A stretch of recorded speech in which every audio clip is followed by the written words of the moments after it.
Whose smile do you wear? Whose words do you speak? Do you walk them well? Ask your heart, do you know who I am? Do you hear the child who wants to run with the wind? Do you hear the child who wants to run with the wind? Joy, do you know how it tastes? Do you know how you feel right here, right now? Ask your heart, where did I go? Can you find the child who wants to run with the wind? Can you find the child who wants to run with the wind? Take a glimpse of God along the horizon. Know that somewhere there's a place called home. Hear the message from the corridors of heaven and go running safely to the arms of the one you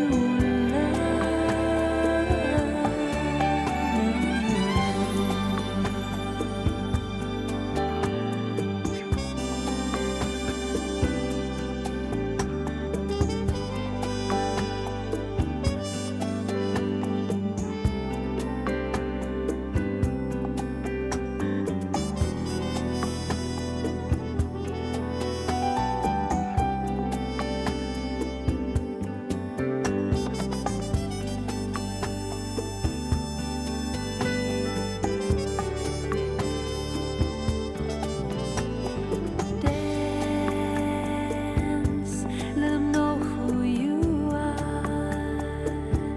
Wear your love on your sleeve and diamonds in your eyes. Tell your heart, I know who I am. You will hear the child who runs with the wind.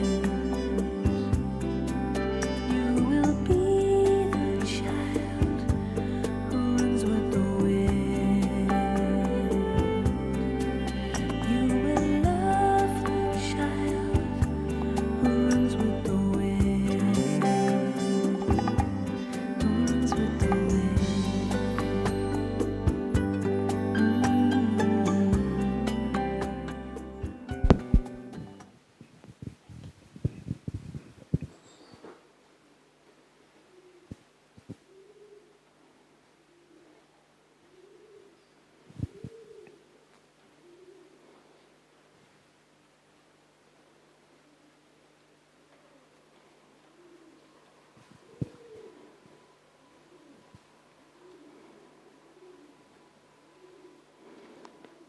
Om Shanti, and good evening to everyone, and a big welcome to Jayanti Ben.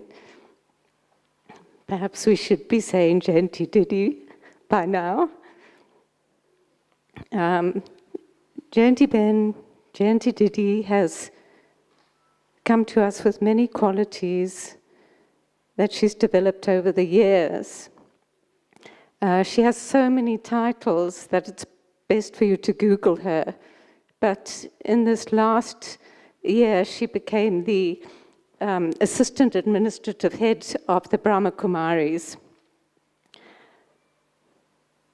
She has worked tirelessly in the UK and Europe and established centers in other parts of the world. And she has represented us at interfaith conferences and on environmental issues, where she has really brought to the attention of those who attend that the human mind has a huge impact on climate. What has enabled her to have so many titles that it would take time to repeat them all? She came to Gyan at the age of 19. It's a nice story. She, at the age of 8, went to live in London, and in the 60s was quite attracted to the glamour of the exciting 60s in London. But she came to Pune at the age of 19, met Mama, and although she had resisted spirituality, became attracted and took up Mama's advice to come and meet Brahma Baba, which she did.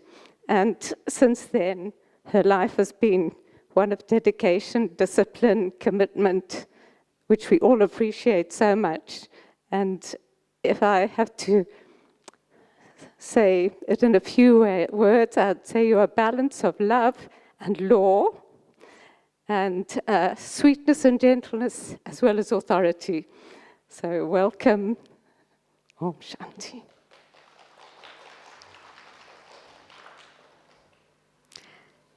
Om Shanti. Thank you, Shona, for the sweet introduction.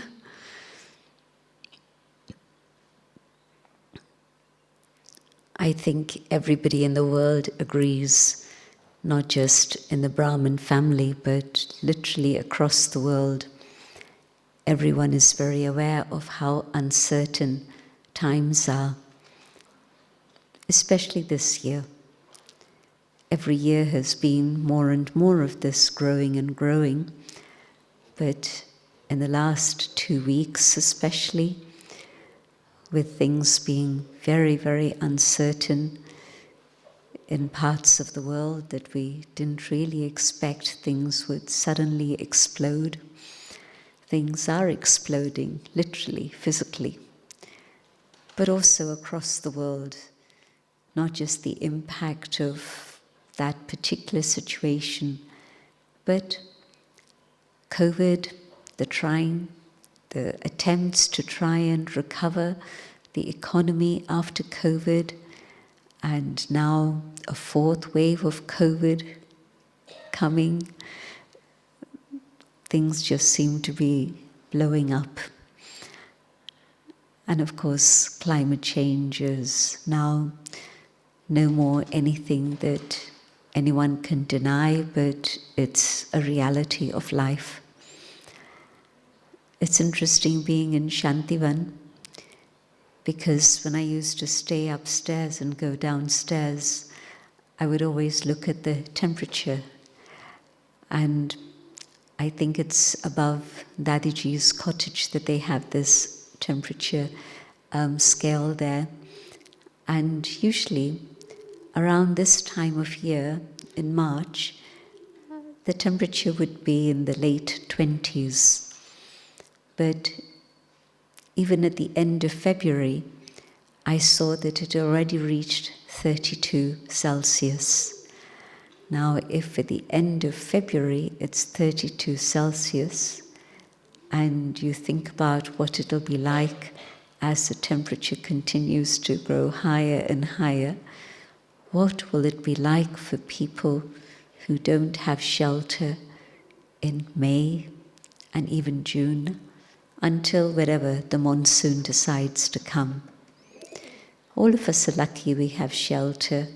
And not just shelter, we have fans, we have sometimes air conditioning. And so it's okay, we can manage, we can survive. But what happens if there's no electricity? You can have all the devices, you can have the fans, you can have the air conditioners, and life will still be very uncomfortable. But that's just here in India. Everywhere else in the world also, something or another going on. So what is it that I have to learn to be certain about? And I think first and foremost for all of us, we're here because we love Baba. We're here because we know that Baba is the truth, and we know that Baba is benevolent, and we know that whatever is to happen within the drama is actually benevolent. What we don't know is how long this period of uncertainty is going to last. And Baba's magic mantra is something that I have to remind myself of regularly. Don't be date conscious, be soul conscious. And so that sweet reminder stays with me. And I don't know how long this period of uncertainty is going to carry on for, but I do know that Baba is with us till the end of the Kalpa, and Baba's going to take us home with himself. That is absolutely for certain. And I think this is what makes us smile, even though we see all the distressing things that are going on around the world. We don't lose our courage, we don't lose our smiles. We know that it's that period which is of upheaval that's going to open the doors to be able to go home to Mukti and then to Jivan Mukti also. And so even if things on an external level look very grim, yet we know, we are absolutely certain that God has a plan, and it's actually God's plan that is unfolding. And God has revealed many, many secrets, but God hasn't given us detailed information about what's going to happen tomorrow. We know the whole drama, but we don't know exactly what tomorrow is going to bring.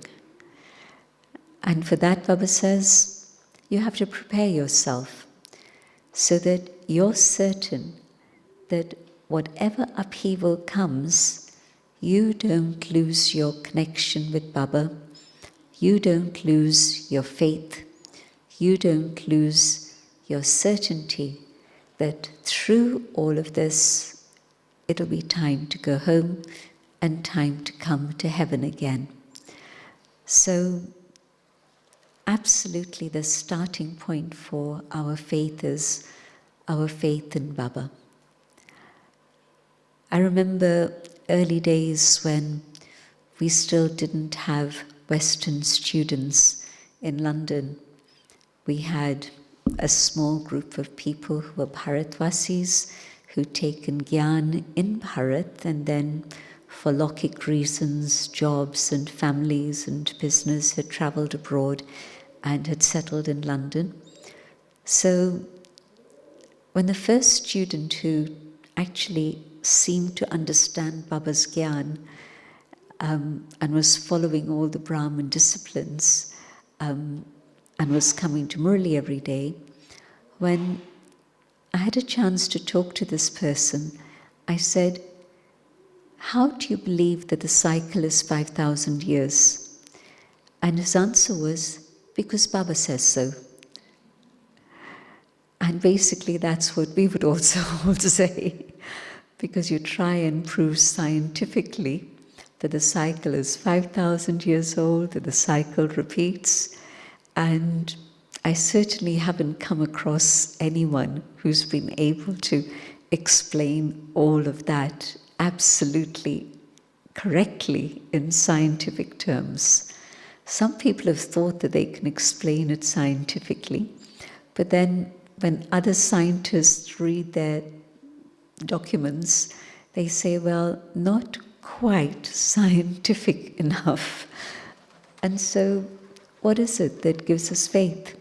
It's our love for Baba, it's our faith in Baba, and something within the soul that says, yes, it all does make sense, it all does fit together. And I wouldn't have been able to explain it like this, but now that I've heard Baba explain it to me, I'll say, yes, of course, it makes sense. But just as like with the soul, no matter how much people say that there is scientific evidence of the soul, if you talk to scientists out there, they don't accept that it's scientific. And so it comes down to the self. Do I experience, I, the living being, this energy detached from the body that is everything that I am? And this is why Baba says, keep practicing soul consciousness, because the world outside will not tell you anything about the soul. You have to experience it and listen to Baba alone. And then you'll say, yes, I know I am a soul. And this is also why Baba always uses this word faith. Have the faith that you are a soul. And so in that awareness of soul consciousness, in that awareness of absolute faith that this is what Baba is telling me, then I know that for certain all this upheaval is simply a preparation for the end of Kali Yuga and the beginning of Satyuga. When things seem to be very bad, very dark, and people say to me, well, why is this happening? It shouldn't be happening like this. And sometimes it's things within the Brahmin family. And sometimes it's things going on outside in the world. And they say, why is this happening? And I have an answer for them. I say, Baba told us, it's the end of Kali Yuga. And so expect that such things are going to happen. Expect that it's time for all Brahmins to settle all their karma and all the accounts that they've accumulated for 63 births. It's all happening now. And so through all of this, what is absolutely certain is that Baba is going to take us home. I know that there were many questions about the little scenario that happened on March the 11th. Who was there in Diamond Hall on March the 11th when Bhog was offered to Baba? About half, I reckon. Okay, thank you. And I'm sure if you were asked individually, personally, some of you would say, yes, definitely, that was Dadi Gulzar. And the other half would say, well, I'm not quite sure. And both sounds come up. But what I felt was that, yes, it was absolutely Dadi Gulzar's drishti. Very steady, very calm, very focused, concentrated, very cool. And so I would feel that, yes, I was taking drishti from Dadi Gulzar. And later on, as I began to meet several groups from India and a couple of small groups from abroad, but mostly big groups from India, and I was seeing that many of them hadn't had the opportunity of meeting Avyakt Bap Dada, and I don't mean personally or in groups on the stage. I mean actually witnessing Baba come in a gathering rather than watching a video transmission. So they'd never met, seen Avyakt Bap Dada actually come into the gathering. They'd never met Dadi Gulzar, of course, and most of them had only seen Dadi Janki from a distance, because even when she had gatherings in Shakti Bhavan, it would be 80 or 100 people, and even if they came to take Toli from Dadi, it would be very swift. It wouldn't be long drishti or anything like that. So I was thinking that why Baba made that little scenario take place, and trance doesn't happen just by itself. Trance happens when Baba pulls the strings.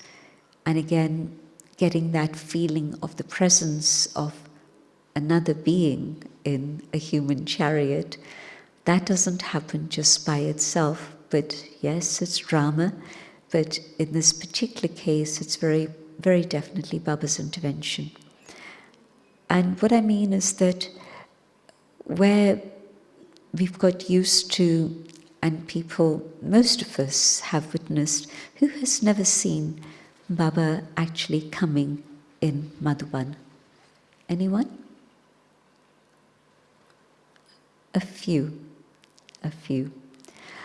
Okay, so I felt that, especially for those who've never witnessed anything like this, Baba was creating this intervention to be able to give them an experience, but also, in a way, it was evidence that Baba's in charge of whatever is happening within the drama, and Baba is giving us a very powerful signal that he's definitely around and with us and will be with us till we go home. After that, he'll send us down into Satyug. He doesn't have to think about us. We definitely don't think about him. But he's also carefree that we're fine and we're happy and we're content. And so that certainty that Baba is in charge, and Baba is the one who has revealed all the secrets of the drama to us, and that certainty that after this period of darkness, it'll be time to go home to the light, and it'll be time to come back again into the day. And so for us, that sense of being in the dark, of being lost, of being confused, if you're in a strange place and you don't know your bearings, you're not quite sure of them, and there's no electricity, or you're awake in the middle of the night and you don't know where the light switch is, it's very easy to stumble. You don't know exactly where the furniture is located. You think you know, but the door's not actually in the place where you thought it would be. And then you finally find the light and you realize that the door was there and you were headed here. And so no wonder you couldn't find the door. And so even in a very small room where you think you know where everything is, but it's a new place and you haven't acclimatized to it, you're not totally aware, it's so easy to stumble. It's so easy to hurt yourself, knocking yourself against furniture or whatever. And so in a world that's full of untruth, it's not just dark, but it's evil. And it's also very, very false and deceptive. How many Babas are there around at the moment? I'm told that there's many.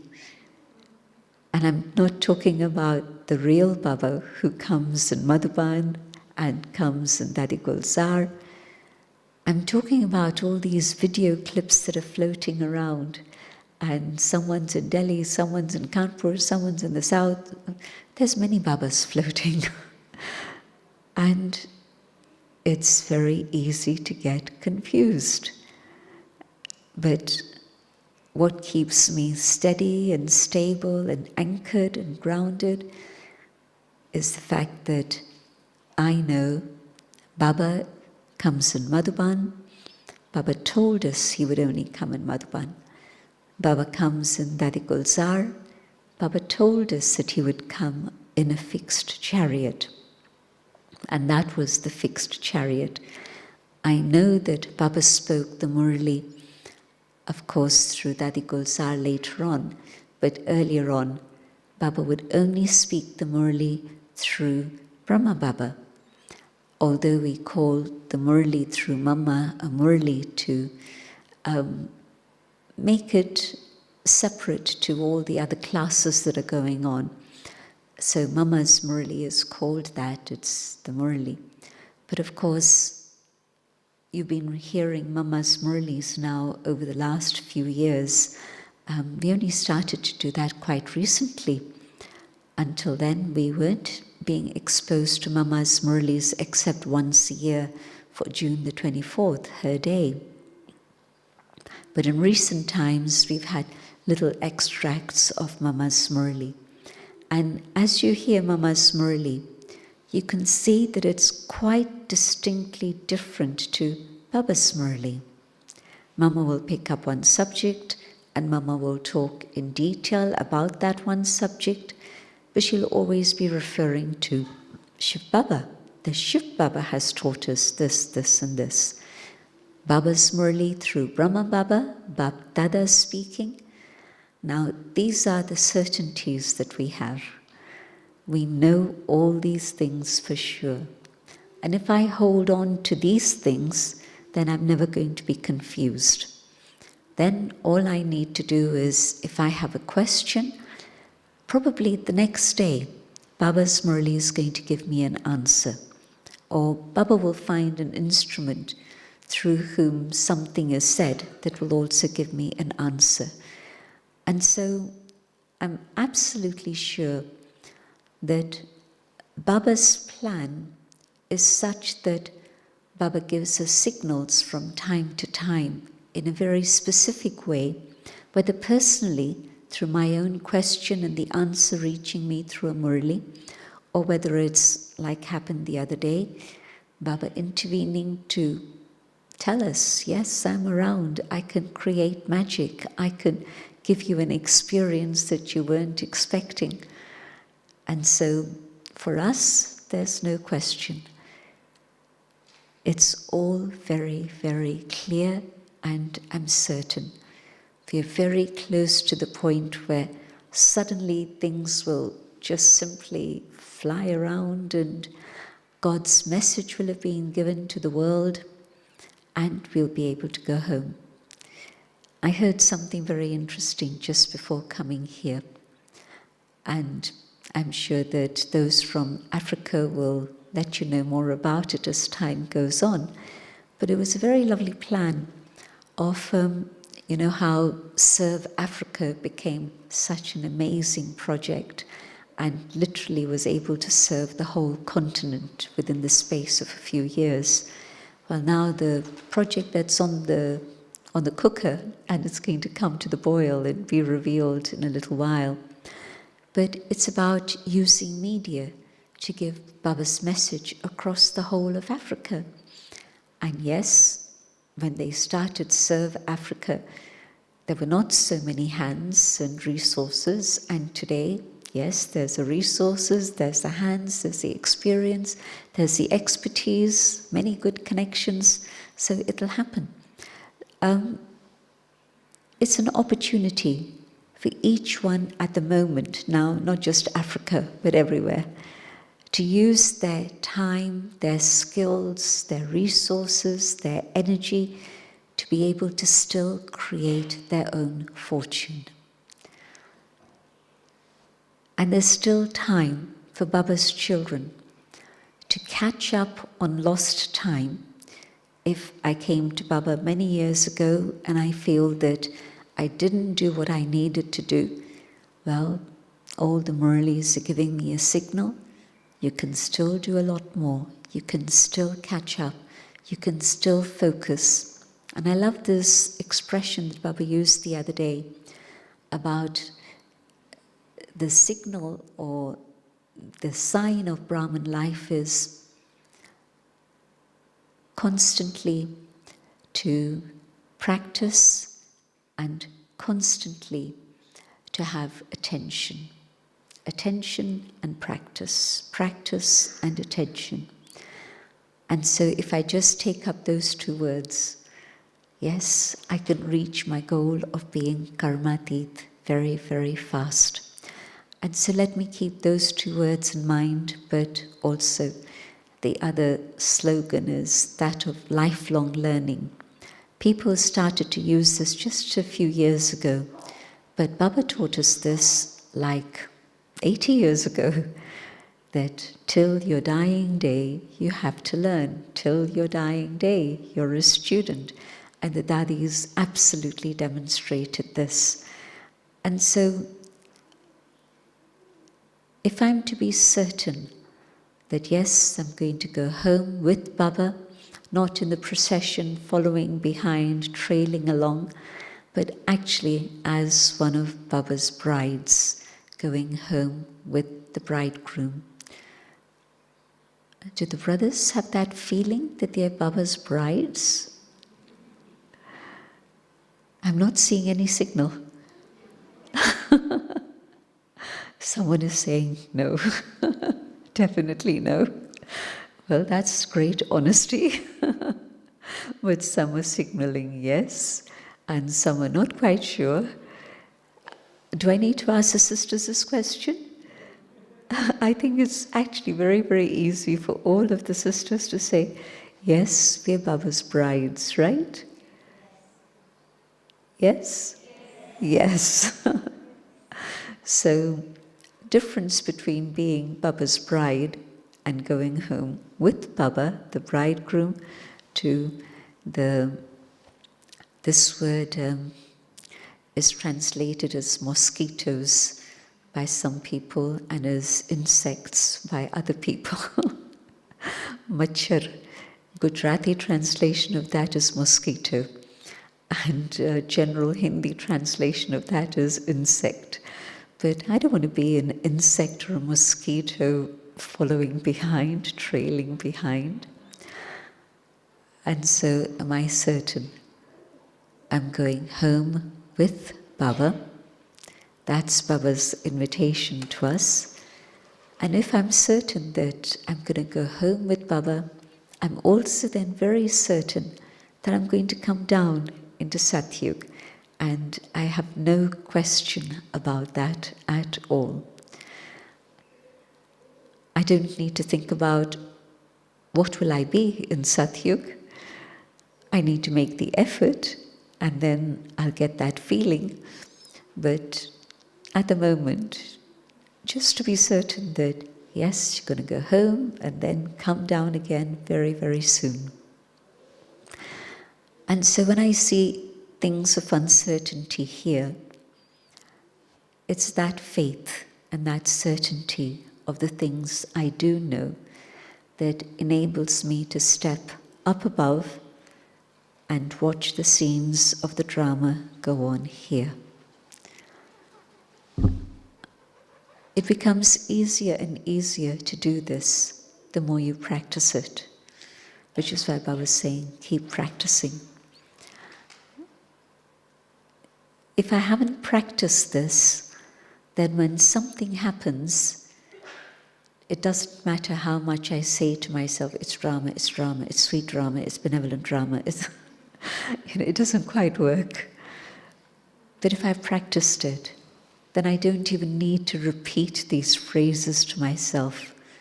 Then I know drama is benevolent. Let me be up above and have the courage and the power to see whatever it is that's going on. Physically, I'm here, which means that others are watching my face, others are watching my behavior, and Baba's children are under surveillance all the time. Have you noticed that? Yes, I'm sure you have. If you're in your Lokik home, then yes, they're watching you because you say you're a Raj Yogi. And they'll expect a certain stage and certain demeanor and behavior from you. And if you don't follow that, they are your biggest teachers. They'll say, what happened?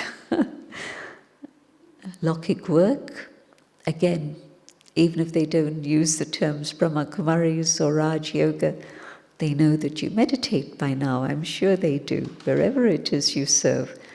So, again, they're watching you.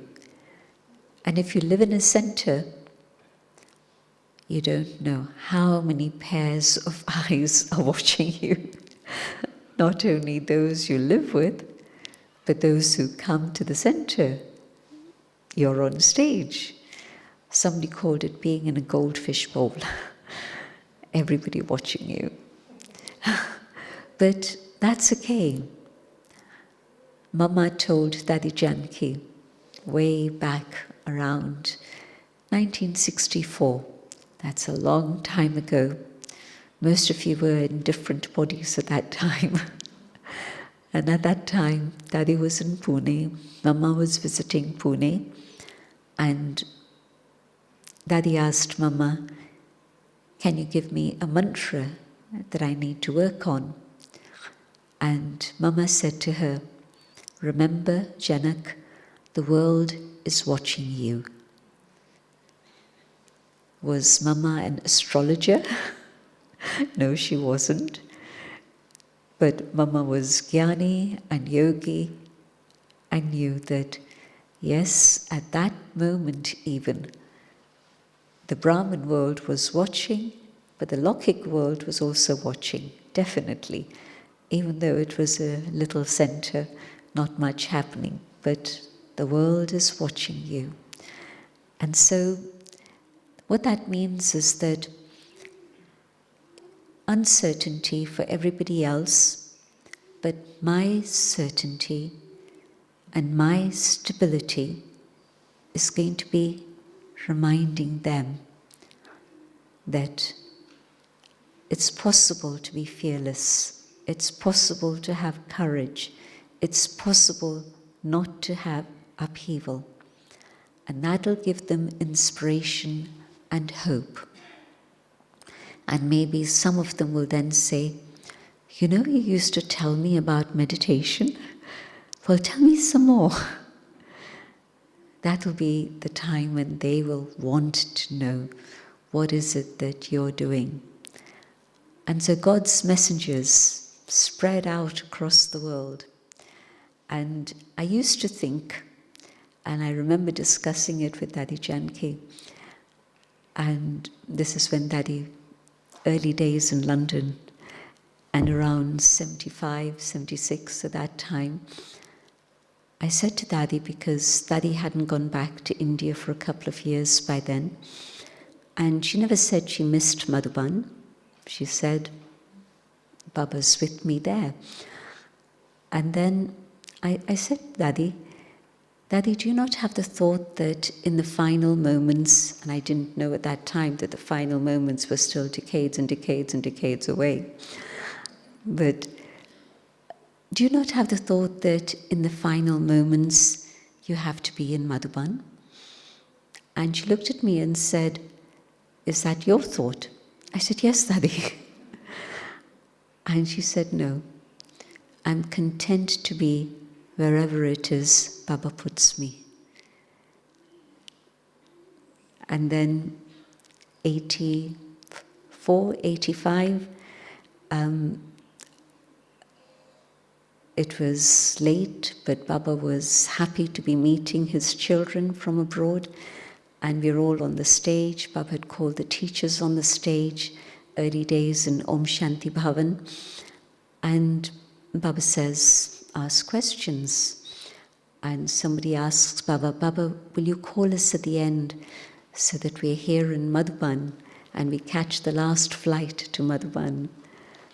And Baba gave drishti, and then Baba said, maybe Charlie, you were there that time, probably.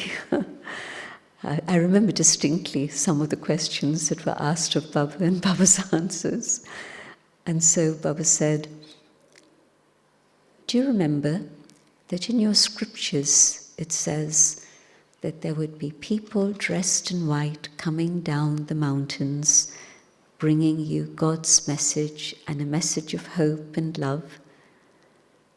And you could see the bulbs shining in the eyes of those who had been studying Christianity, and there were a few within that gathering at that moment, people who knew the Bible deeply, and they nodded their heads. And then Baba said, why do you think there are the memorials of angels in all your countries, in all your cities? Yes, some will come to Madhuban, but many of you will be there where you are needed to be able to share Baba's message with everyone. And the message isn't a message in words, God has come, but the message is the message of love, the message of hope, the message of trust, of faith that yes, God is here and God has come to take us home. And so Daddy had started me thinking already about not being attached to Madhuban. And then, of course, Baba's response some years later absolutely underlined that for me. And now I think, where will Daddy be? She's in another body, all the daddies. And so her answer was spot on. Wherever I am, I'll be with Baba. And so yes, at that moment, in the final moments, that soul will connect with Baba, and all the advance party, all of them connecting with Baba. And Baba's going to be with them. So wherever it is I am, I have to make sure that I am with Baba, but also whoever else is around, I'm around to give them stability and courage and strength. And so, what's happening with me today? I see a spider and I scream. Is that what's happening? I know that for sisters, spiders are a big deal. But brothers, I know in some places they hear a sound and they think it's a gunshot. I remember being in Karachi and suddenly you'd hear these sounds and you'd have the question in your mind, is it a gunshot? Because it was fairly frequent.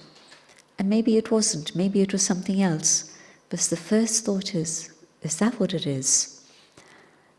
Is it a bomb that's dropping? Well, whatever it is, can I just keep my connection with Baba?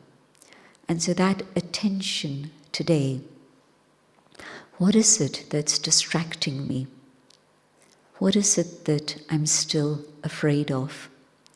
Somebody was asking me the other day, I asked myself, what is easier? Is it easier to drown, or is it easier just to lose oxygen and be buried in rubble in an earthquake? I said, no, you don't have to think about things like that. You just have to think about connecting with Baba. Then whether the soul is here, whether... Okay, drama. Who remembered Baba? So there'll be sudden sounds, there'll be sudden things happening, but the practice, the attention and the practice, just to be with Baba. And if I can identify whatever are my fears today and just simply carry out an experiment inside. What if there is this huge wave of water coming at me and I can't run anywhere? Can I go to Baba? Practice. And you'll stop being afraid of big waves coming at you. So, Gyan is to be able to recognize the Maya that may come to me before it actually comes to me. And Baba says, you should be able to recognize Maya from a distance so that you're able to invoke the power that you need to deal with the situation before that situation comes.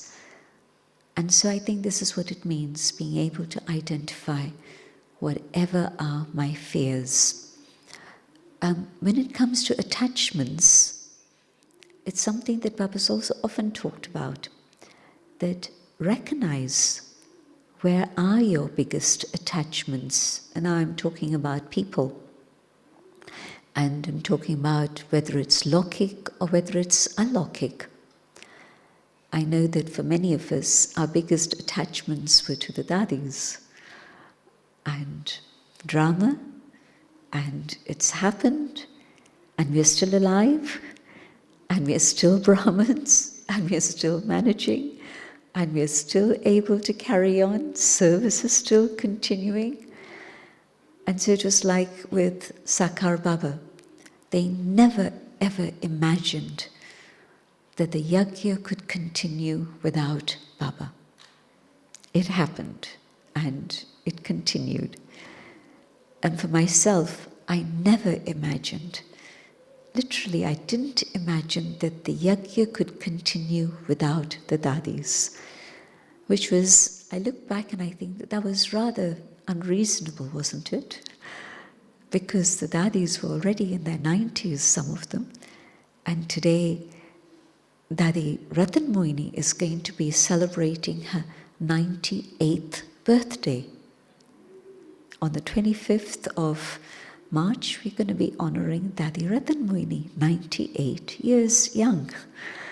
And so it was very unreasonable for me to think that Dadi Janki is going to be with us till the end of the Kalpa.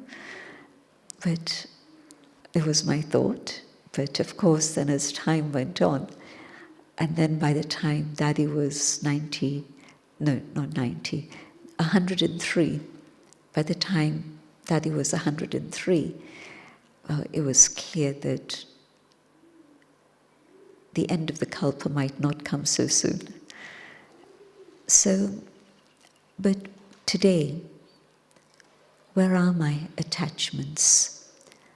And if my attachment is to service, well, that's going to be a big problem anyway. Because there's going to be a time when, like COVID came, for a little while, external service came to a standstill, and then we all discovered online Zoom and all sorts of platforms, and service intensified.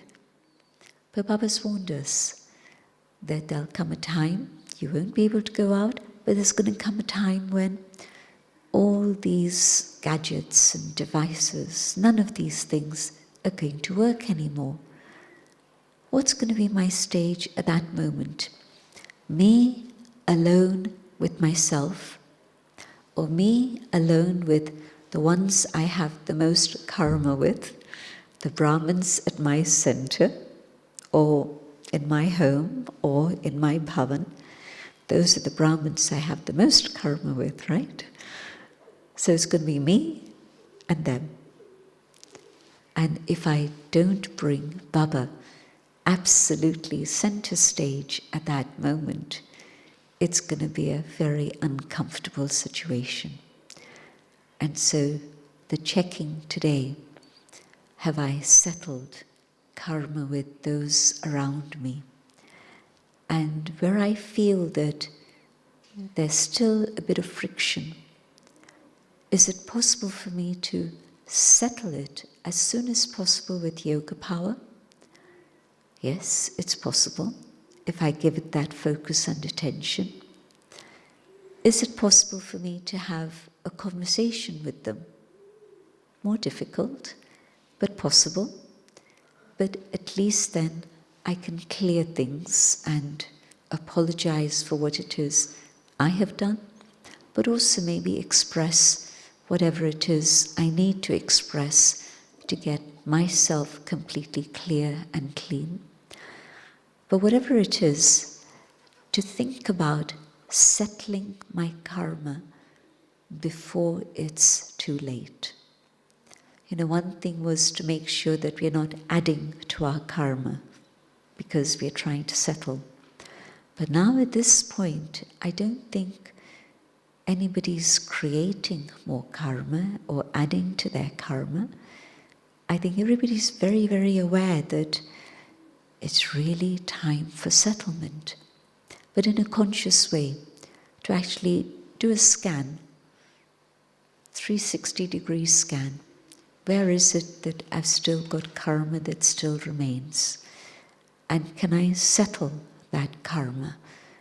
Because that's also going to help me have that stability and strength and be totally certain about what my future holds. Baba says how at the end, whatever it is that's unsettled is going to be pulling you. It's not just my attachments that will pull me at the end. It'll be whatever it is that's not yet settled. And so, to clear things in however much time remains, and if I've cleared things and I've still got a lot of time before the end, wonderful. Then it's just more accumulation of good karma, good karma, good karma, good fortune. But if I can settle, this is now that time. Then I can be completely stable in knowing that I'll go home with Baba, knowing that I'll come from my home very quickly with Brahma Baba. Shiv Baba will be left behind, but he'll enjoy his retirement period, and we'll be down here with Brahma Baba. A very powerful thought that Baba shared with Dadi Janki that I hope is also a blessing for all of us who've been hearing Baba's murlis and so on.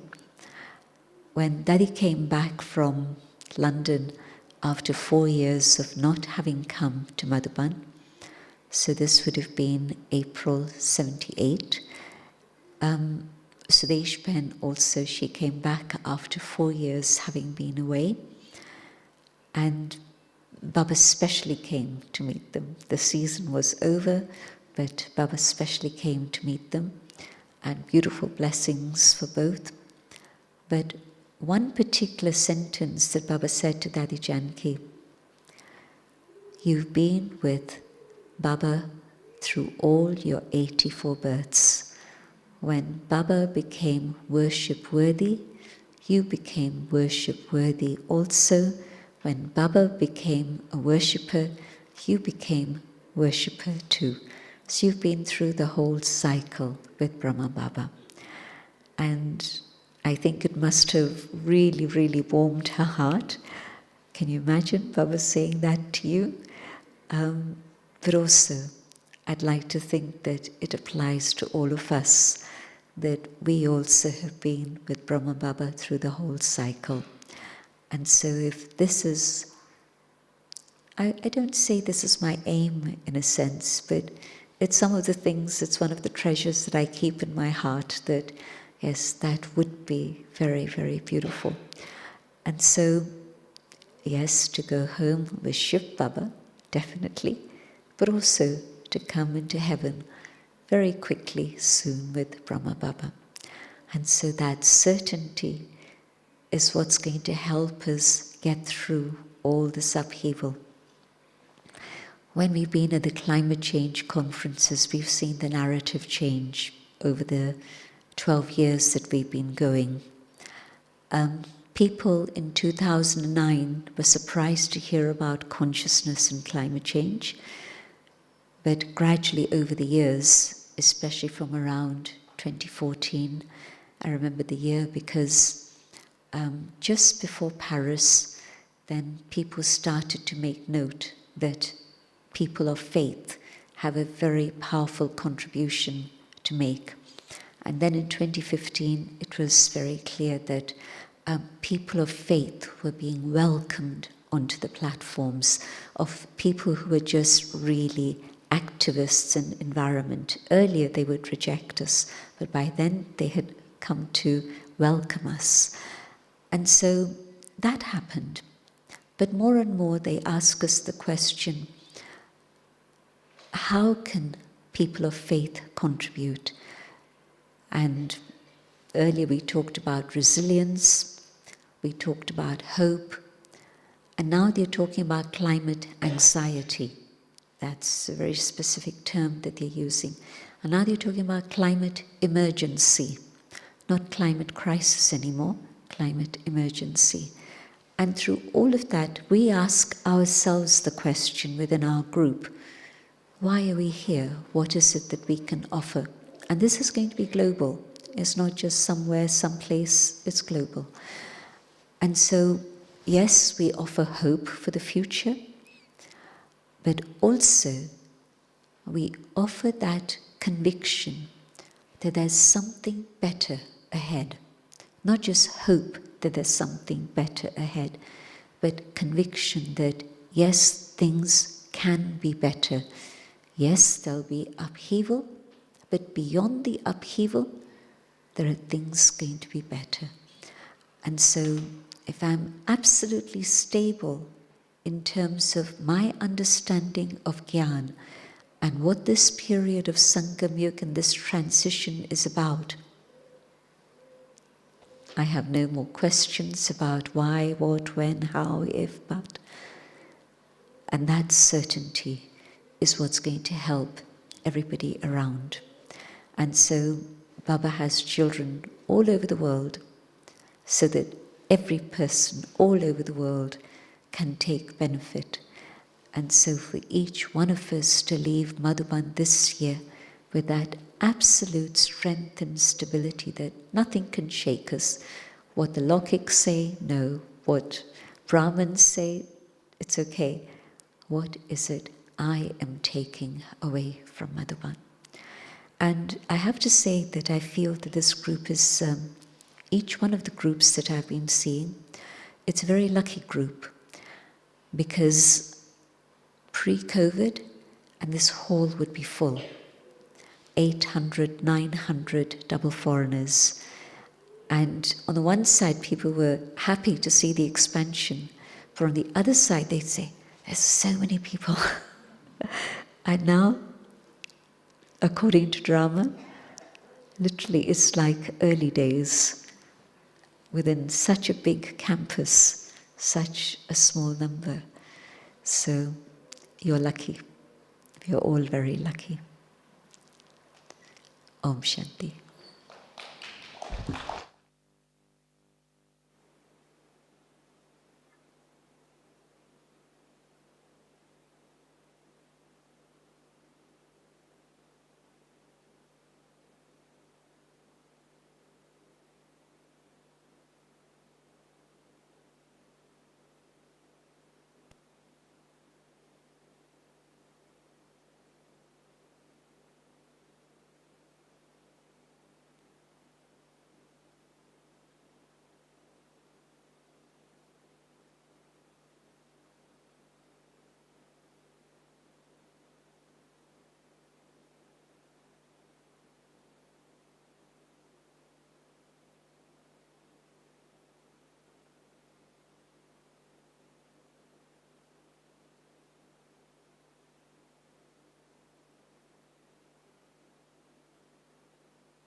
When you are weary, here's what I'll do. When you can't smile anymore, I'll smile for you. I'll be the raindrops when you cry. I'll be the sun when you can't shine. And when the world runs out of time, I'll be there too.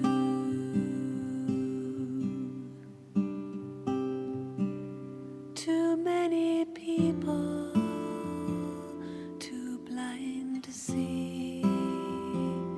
Too many roller coaster rides won't set you free. So chase the rainbow, chase the high, become the brightest in the sky. But when the world runs out of time, you'll come to me.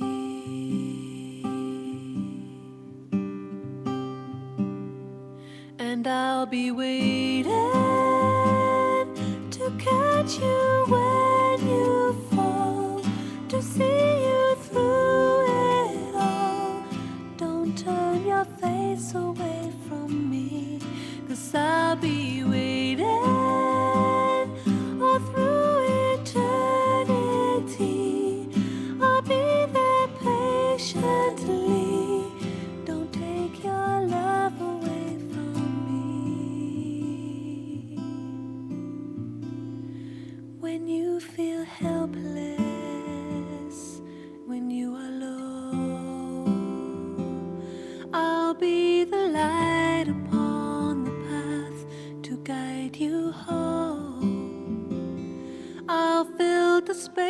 place in your heart. I will remind you who you are. And when you shine just like a star, I'll let you go.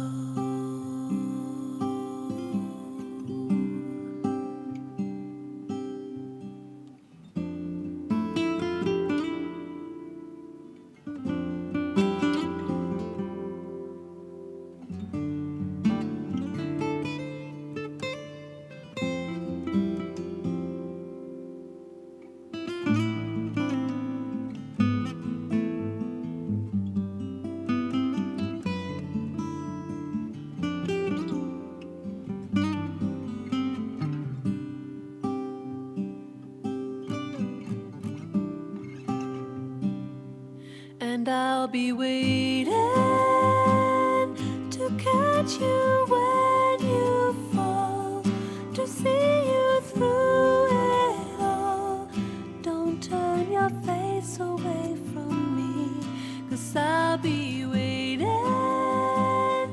all through eternity. I'll be there patiently. Don't take your love away from me. When you are weary, here's what I'll do. When you can't smile anymore, I'll smile for you. I'll be the raindrops when you cry. I'll be the sun when you can shine. And when the world runs out of time, I'll be there too.